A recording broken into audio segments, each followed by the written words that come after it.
4, 3, 2, 1.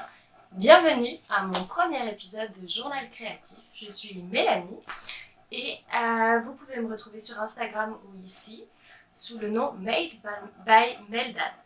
J'arrive même pas à le dire. Je suis heureuse de vous rencontrer aujourd'hui.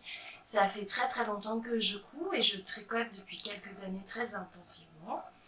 Et j'ai vraiment beaucoup besoin de partager cette passion avec du monde. Et plutôt que de continuer à harceler les youtubeuses qui font déjà ça, je me lance enfin à faire mon propre journal créatif en vidéo. D'ailleurs, je remercie Jolie Laurier pour ses conseils et sa motivation qui font que je suis là aujourd'hui. Merci beaucoup Anne-Sophie. Alors, on est sur un épisode de journal créatif assez classique. Je vais d'abord vous présenter ce que j'ai tricoté, je suis en train de tricoter, ce que je vais tricoter ensuite, un peu de couture et ensuite des coups de cœur. Mais avant ça, je voulais vous présenter un peu ma démarche. Mais avant de vous présenter ma démarche, je dois vous parler de ce que je porte. Alors c'est la Zadie Jumpsuit de Paper Theory. C'est ma maman qui l'a cousu pour moi en double gaze Stardust, couleur chestnut de Atelier Brunette. Je l'adore, elle est super confortable et je trouve élégante en même temps. Et j'espère qu'elle me portera bonheur pour cette nouvelle aventure avec vous. Et donc, pour vous parler d'abord de ma démarche, donc suite à différentes informations, et principalement les vidéos de Marion Bloch, elle a une vidéo sur la fast fashion et la slow fashion, et en lien en dessous, il y a des reportages sur tout ce qui est confection, production de coton, conditions de travail pour les gens qui font nos vêtements, et ça m'a beaucoup sensibilisée. J'étais déjà sensible à ce sujet-là, mais là, ça m'a vraiment donné un petit coup de pied pour réfléchir à ma façon de consommer mes vêtements. Du même coup, il fallait que je réfléchisse à ce que j'allais faire de mes vêtements et si je décidais de les faire moi-même, ce que j'allais faire comme vêtements. Et bien sûr, je suis loin d'être parfaite, j'achète encore des vêtements, je craque sur des vêtements qui ne sont pas forcément éthiques, j'achète de la fast fashion de temps en temps, mais je suis sensible à tout ça et j'essaye de faire les choses au mieux. Et de porter un maximum de choses faites main, même si c'est pas toujours le cas. Parce que on est dans une société où chaque effort qui est fait dans le bon sens, c'est déjà quelque chose de bien. Donc je fais une petite part de travail, je pense. En tout cas, moi, ça a fait sens pour moi. Ensuite, pour mes propres vêtements, j'avais déjà fait les tris Marie Kondo par exemple, mais j'étais pas spécialement convaincue, surtout qu'elle parle pas du tout du côté éthique, et puis que quand on garde que les choses qui nous plaisent le plus, elles s'usent vite aussi, et puis il faut les remplacer, donc c'est un peu compliqué. Donc j'ai regardé beaucoup les vidéos de So Tricot. Elle a une série de vidéos qui s'appelle Mon dressing adoré et une série sur la palette de couleurs. Donc suite à ça, j'ai déterminé ma palette de couleurs et j'ai trié entièrement mes vêtements. De là, j'ai déterminé les choses qui ne me vont pas et que j'ai pas besoin de garder, que je mets pas. Les choses qui me vont et que je garde et que j'apprécie porter. Mais aussi, j'ai un certain nombre de vêtements qui, parce qu'ils sont mes préférés, sont très usés, abîmés ou qui ont besoin d'être réparés. Et donc j'ai fait une sorte de liste de vêtements à remplacer dans ma garde-robe. Donc on en reparlera parce que j'ai commencé à faire ce remplacement. Et j'ai aussi déterminé quels vêtements j'avais pas besoin de faire. Je sais que je fais du tricot pour le loisir, mais je ne peux pas tricoter que des gros pulls en jacquard. Au bout d'un moment, je ne les porterai pas tous et c'est pas utile. c'est pas utile, il fait pas si froid que ça et j'ai pas besoin de tant de gros pulls en jacquard, même si j'adore les tricoter. Pareil pour les bonnets. Donc on va passer à la partie tricot, maintenant que vous me connaissez un peu mieux. Je vais vous présenter mon dernier objet tricoté, c'est le pull Vibhakti de Jamie Hoffman, qui s'appelle Knitosophie sur Ravelry et sur Instagram.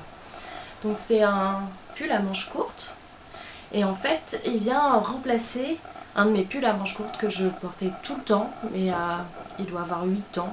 Il était en coton, donc il était un peu délavé et un peu déformé. Donc il avait vraiment besoin d'être remplacé. Je regardais depuis longtemps les modèles de pulls à manches courtes. Mais là je suis dans un moment où j'avais envie d'apprendre un peu une autre façon de construire un pull que de toujours faire un yoke et puis ensuite de faire toujours tout droit. Et donc j'ai trouvé ce pull là qui, comme vous le voyez sur l'image, est proposé avec soit des rayures ou soit un dégradé de couleur. Mais moi j'avais envie de le faire en uni pour remplacer donc ce pull qui était bleu marine. Et ça met pas vraiment en valeur sa construction, ce qui est normalement, avec les rayures, on voit la construction se dessiner. Mais je pense que même sans cette histoire de rayures, que c'est un pull qui est très très flatteur en fait. Donc c'est un pull qui se tricote en laine fingering, mais le modèle existe aussi en déca. Donc on le tricote en partant du col, on monte d'abord des côtes et on commence tout de suite ces augmentations en triangle pour former le V. Ensuite on a une partie empiècement circulaire, donc avec des augmentations au fur et à mesure, ça reste assez classique. On est toujours en jersey. Il y a quand même des assez grandes côtes, je ne sais pas si vous les voyez comme ça. Ensuite en avançant, on commence à faire des diminutions sur le haut des manches, sur les épaules, ce qui je trouve fait une jolie forme d'épaule pour arrêter d'augmenter avec ces augmentations qu'on a au milieu du dos tout le temps. Ensuite on sépare le manche du corps, on continue le corps pour, donc, avec toujours ces augmentations dans le dos au long de la colonne vertébrale et puis on diminue toujours sur les côtés du pull, ce qui fait que devant c'est tricoté tout droit et derrière c'est tricoté en une sorte de triangle. Ensuite on a une section de rang raccourci qui permet d'ajuster le devant avec le dos, puisque le dos devient plus long que le devant avec ses augmentations. Donc on récupère la longueur avec des rangs raccourcis. Il y a 2 sections de rangs raccourcis. Et ensuite, il y a une section qui n'est pas obligatoire, mais moi comme j'avais un échantillon qui était un peu serré par rapport à l'échantillon proposé, j'ai dû en faire genre 7 cm. Et donc là on tricote tout droit et juste on glisse les mailles au milieu pour continuer la petite tresse qui est au milieu du dos. Donc ça fait un pull qui est assez joli, puisqu'il a une jolie encolure devant. Dans le dos il a ce V et en plus il a un peu d'ampleur dans le dos, un peu de tombée c'est assez flatteur je trouve, vraiment. Et on peut le porter des deux côtés. Moi vraiment je l'ai fait pour le tricoter le V dans le dos, mais on peut le porter des deux côtés. Pour ce qui est de la laine, c'est une laine que ma maman m'a offerte. Elle l'a ramenée du Portugal, elle l'a achetée à Lisbonne. Donc je pense que c'est de la pure laine, de cette couleur bleu canard, j'espère que vous la voyez bien. Mais j'ai aucune idée de ce que c'est comme laine, de comment elle s'appelle. Je savais même pas vraiment quel échantillon elle faisait, donc j'ai fait des tests. Et donc voilà. Et j'avais 2 gros écheveaux de 125 grammes chacun. Et j'ai utilisé 200 grammes pour faire ce pull. Donc c'est un pull plutôt léger je trouve quand même. L'échantillon je pense qu'il est censé être un peu plus lâche, et ce qui ferait un plus joli tombé dans le dos. Mais moi ça me déplaît pas. Ensuite, juste sur les petites erreurs que j'ai faites lorsque je l'ai tricoté. Déjà j'ai utilisé un câble qui était trop petit, je pense que j'ai utilisé mon câble pour les bonnets qui a un câble de 40 cm et du même coup c'est un peu compliqué de prendre les mesures et aussi de recompter les mailles. Et je l'ai tricoté une première fois et je m'étais complètement plantée dans mon comptage de mailles et du même coup le V était plus au milieu. Donc j'ai dû tout détricoter et tout refaire. Mais c'est bon, ça y est, je l'ai. Pour le tricoter, ça m'a pris 12 jours, donc je trouve que c'est raisonnable. Et puis voilà, je suis ravie de l'avoir tricoté et qu'il fasse partie de ma garde-robe et de enfin pouvoir remplacer ce pull que j'adorais mais qui était plus du tout portable. Je vais vous montrer des photos portées de mon pull et ensuite on va passer au deuxième objet tricoté. Donc c'est un bonnet. C'est un bonnet, c'est le bonnet Kobuk de Kathleen Hunter. Donc c'est un bonnet dont le patron m'a été offert par Zaza51 Isabelle dans le cadre d'un swap. Et donc je te remercie encore Isabelle. Donc c'est un très très joli bonnet avec ses formes de montagne et avec des petits nops. En fait j'adore tricoter des bonnets et je trouve que c'est un super objet pour apprendre de nouvelles techniques. C'est comme ça que j'ai commencé les torsades, c'est comme ça que j'ai commencé le jacquard. Et là je voulais apprendre à tricoter des nops parce que je trouve ça super joli. Et en même temps c'était super intéressant pour apprendre à suivre une charte. Donc ce bonnet, je l'ai tricoté super rapidement et je l'ai tricoté avec de laine, donc un mérino. Le mérino, j'ai choisi le Madeline Tosh Sport, couleur Glaze Pecan, cette couleur super à la mode que tout le monde tricote. Et je voulais un mohair qui aille avec et j'ai commandé chez Laine et Tricot la Ito Sensei couleur Gold Oak, chêne doré. Donc voilà, c'est un bonnet qui demande un petit peu de concentration mais que je trouve vraiment très joli. J'étais vraiment ravie de le faire, c'est un vrai plaisir à tricoter et je pense que je serais ravie de le porter. Cette couleur là, puisqu'on parlait de ma palette, elle n'est pas du tout dans ma palette mais je me le permets parce que j'adore, c'est trop joli. Normalement ce qui n'est pas dans la palette on ne le met pas près du visage mais c'est raté pour cette fois-ci. Donc voilà, c'est mon nouveau bonnet et puis j'ai ajouté un pompon que j'ai acheté je sais plus où. Voilà. Et comme j'adore faire des duos ou tricoter des choses assorties, j'ai tricoté ce bonnet pour ma fille avec les restes. Donc c'est un bonnet qui s'appelle Pirouette. J'ai trouvé sur Instagram, il était dans les sorties ou dans les choses à la une des nouveaux modèles. Je sais plus exactement. Je suis vraiment beaucoup sur Ravelry, mes fiches sont toutes à jour et je regarde toujours ce qui sort ou ce qui est à la une. Ça m'intéresse toujours de craquer sur de nouveaux patrons. Donc ça c'est un bonnet qui est assez simple. Il y a d'abord des petites côtes perlées, ensuite des petites mailles de torsade et puis ça continue. C'est vraiment mignon et puis j'adorais le petit i-cord tout en haut comme ça. C'est vraiment joli. Je sais plus quelle taille j'ai fait, peut-être 12 mois. Ma fille est assez petite et puis elle va avoir 1 an donc voilà. Et donc c'est parfait pour avoir un petit look assorti cet hiver et je l'ai vraiment fait avec les mêmes laines. Je trouvais que les deux modèles allaient assez bien ensemble. Vous en pensez quoi ? J'ai juste oublié de vous dire que c'était un modèle de Fiona Oliver, donc, qui est disponible sur Ravelry. Quand je l'ai tricoté, c'était un modèle gratuit, mais il y avait quelques erreurs sur la charte qui depuis ont été corrigées et le modèle est passé il est payant entre 3 et 4 euros. Je trouve que vraiment c'est un bonnet qui est plus travaillé que ce qu'on voit d'habitude pour les bébés et c'est vraiment un joli objet, un joli cadeau à faire pour nos enfants ou ceux des autres. Voilà, je suis vraiment ravie de l'avoir tricoté. Ensuite, je vais vous présenter un dernier projet qui est entre fini et en cours. Je vous explique ça tout de suite. Donc c'est pour ma fille encore. C'est le pull Steam Valley de Anna Derwood, longue avec Anna. J'adore ce modèle, c'est la 3e fois que je le tricote, enfin c'était la 2e mais le 3e est déjà terminé. C'est un pull avec un empiècement circulaire avec ce très très joli jacquard et voilà, ensuite il est assez simple avec des réductions sur des diminutions sur les manches et puis il est tout droit en bas.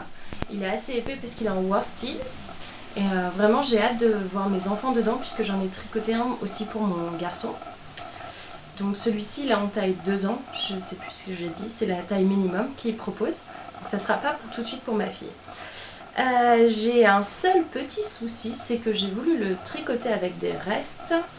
Donc des restes de Cascade Yarn, Cascade 220 Superwash. Et le problème quand on tricote avec des restes, c'est que des fois on n'en a pas assez. Et je profite de vous voir aujourd'hui pour appeler à votre stash. Avez-vous un petit peu de Cascade 220 Superwash couleur écrue dans votre stock? Il faut rien du tout, hein. Rien du tout. Je serais ravie de vous racheter un petit bout de pelote pour finir ce pull. Sinon je crois que je vais le faire à manches courtes. Mais c'est un peu gênant. Je suis super embêtée parce que j'étais ravie de mon pull. Mais bon, la vendeuse chez qui je l'ai acheté ne le fait plus. Et en ce moment je trouve ça un peu compliqué de commander à l'étranger. Je pense que... Je sais pas. Donc si vous avez ça en stock, je vous remercie. Appelez-moi, enfin envoyez-moi un message. Je vous répondrai avec grand plaisir. Merci beaucoup de penser à moi. Et mon pull compte sur vous. Sinon, ça sera un pull à manches courtes. Je pense que ça peut être joli aussi. Si vous avez d'autres solutions ou propositions, n'hésitez pas. J'avais pas trop envie de faire une autre couleur sur la manche, je sais pas. Si vous avez des suggestions, n'hésitez pas. Ça me sera très très utile. Je vous remercie. Ensuite, on va passer au projet en cours. Donc, mon joli sac à en cours. Je suis en train de tricoter pour mon mari. Je trouve que c'est très très difficile de trouver des jolis modèles pour hommes qui fassent pas trop vieillot, qui soient quand même plutôt simples. Enfin, j'ai beaucoup de mal. Si vous connaissez des jolis modèles de tricot pour hommes, n'hésitez pas. En attendant, je suis très contente d'avoir trouvé un tricot qui pourrait lui faire plaisir. Je suis en train de tricoter ce col qui s'appelle The Snuggle is Real. The Snuggle is Real. Avec mon très joli accent de allemand LV1. C'est un modèle de Maxime Cyr. Et donc, c'est un col qui est doublé en suri à l'intérieur. Il a l'air très très chaud. C'est vraiment très étonnant de tricoter ce genre de choses en plein été quand il fait méga chaud. C'est déjà très épais et il va être encore doublé. Donc il est avec ce très joli motif qui sont... Je me demandais vraiment comment on pouvait faire un motif comme ça. Et donc c'est juste des mailles glissées, des mailles en droit et des mailles en vert. C'est assez simple à faire. C'est pas rapide, mais en même temps, on n'est pas là pour être pressé, c'est du tricot. Donc il y a d'abord des côtes, ensuite ce joli motif, ensuite on refait des côtes, on rattache pour mettre un cordon, donc pour que ça fasse une coulisse pour le cordon, et ensuite on fait la suri, et tout à la fin de cette doublure en suri, on rattache les mailles, je sais plus comment ça s'appelle. C'est une technique que je déteste faire, mais bon, quand il faut, il faut. Donc voilà, je la tricote avec des pelotes qui s'en vont, avec de laine. Donc voilà, elles sont là. C'est des Malabrigo Rios. Celle-ci, elle s'appelle Pearl 10 et celle-ci, elle s'appelle Plomo, je crois. Et ensuite, j'utiliserai le suri Cumulus. Donc voilà, qu'il faut tricoter en double. Par contre, je pense que je ferai le cordon dans cette laine, puisque normalement le cordon se fait en suri, mais Je crois qu'il faut une entière pelote pour tricoter avec 8 épaisseurs de laine. Le cordon, il me restera sûrement de cette laine là. Je pense que ça sera joli. Voilà, donc j'espère que ça sera fini la prochaine fois qu'on se verra et que je vous le présenterai. Hop. Donc voilà. Pour le tricot, donc pour les objets finis ce dernier mois et en cours, c'est tout. Je suis mono en cours, donc on commencera un autre projet quand celui-ci sera fini. Pour les projets à venir, il y a une petite hésitation. Je pense que je vais tricoter pour moi. J'hésite entre le Clotilde Sweater de Knitting for Olive, sur lequel j'ai eu un gros coup de cœur, et qui remplacerait un de mes pulls bleu marine qui est usé de chez Usé, vraiment dans un état lamentable. Je le porte même plus, mais il me manque. Un genre de pull qui est devenu tellement fin à force d'enlever les bouloches. Et j'hésite entre celui-ci et le Kimi Top de Morgan M2, Trust the Mojo, qui est vraiment très joli. J'ai commandé la laine en rouge chez We Are Knitter et j'ai hâte de la recevoir. Et puis je me dis que c'est un projet plutôt d'été, donc peut-être le faire maintenant, je sais pas. J'hésite entre les deux, on verra au prochain épisode ce que j'aurai tricoté. Ensuite on passe à la partie couture. Donc pour être franche, en ce moment la motivation de couture est pas au top niveau. Je compte un peu sur tout ça pour retrouver le chemin de ma machine à coudre. On est en train en plus d'aménager mon atelier. J'espère recoudre bientôt. Les projets commencent à arriver, mais jusque là la motivation n'était pas vraiment là. Donc c'est pas une vraie partie couture pour cette fois-ci, mais je trouvais ça intéressant de vous montrer. J'ai reprisé des vêtements, donc toujours dans cette histoire de raccommoder, remplacer, réparer les vêtements qu'on a déjà. Donc pour commencer, j'ai ce pantalon. Donc en fait au début du confinement j'ai commandé 2 pantalons et à la fin du confinement ils étaient abîmés tous les deux, donc j'étais très déçue.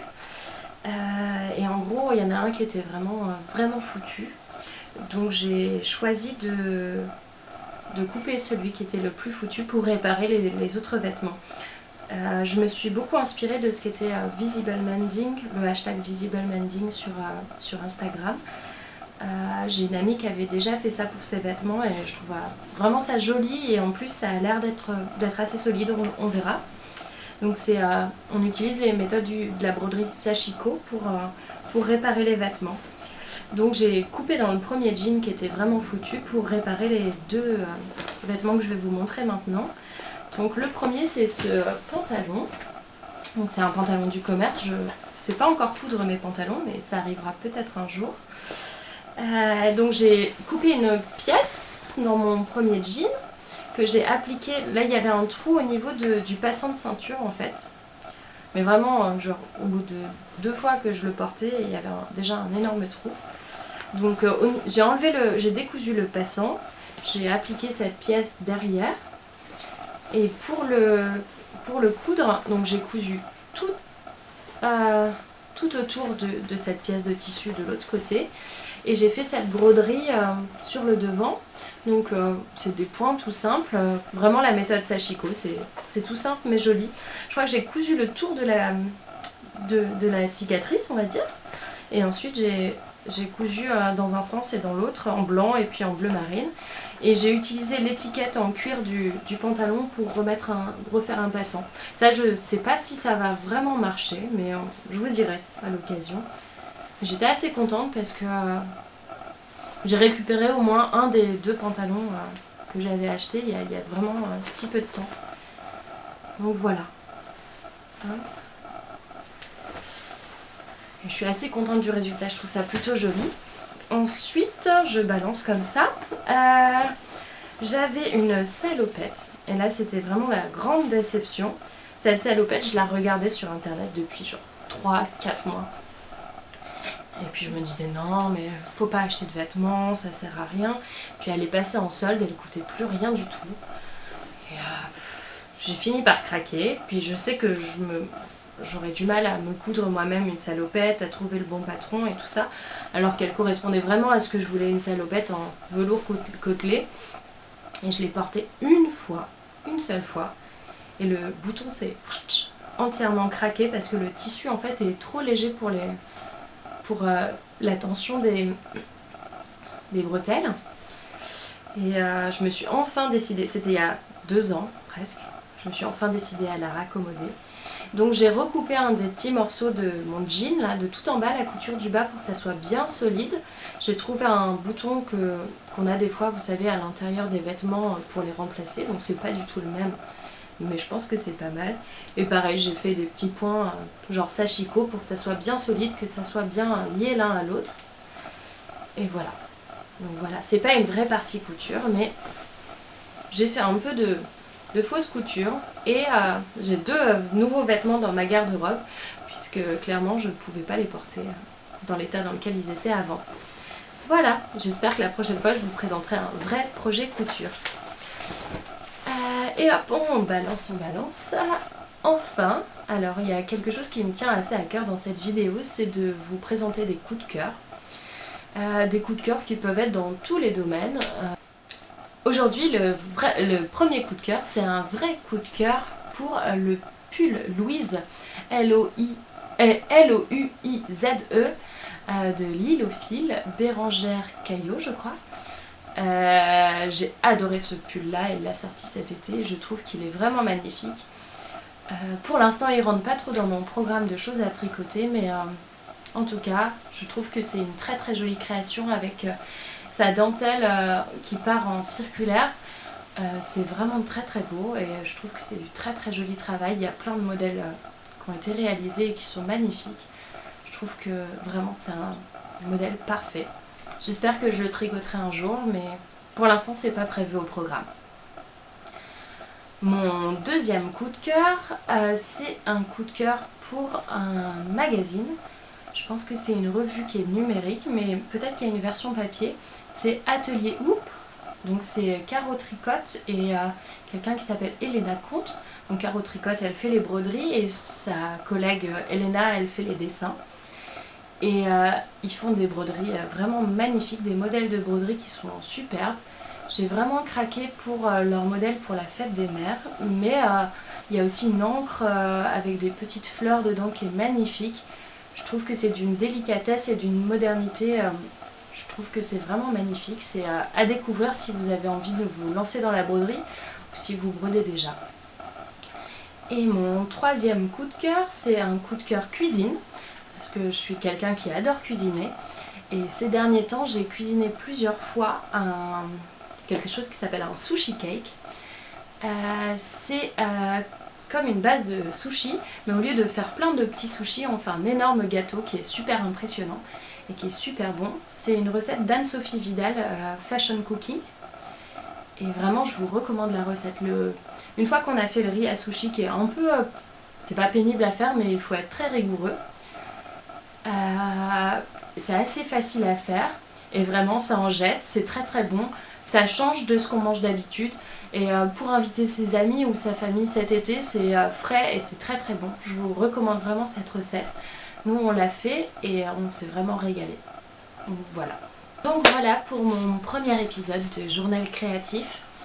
J'espère que ça vous a plu. Si vous avez des remarques ou des critiques constructives, je vous remercie de me les faire. Je serais ravie de m'améliorer dans cet exercice. J'espère vous retrouver dans un mois. Ça me semble une bonne durée pour se retrouver. Et je vous remercie de m'avoir regardé. N'hésitez pas à vous abonner si vous avez envie de me revoir. Et je vous souhaite une très très belle journée. J'espère que vous allez bien. À bientôt.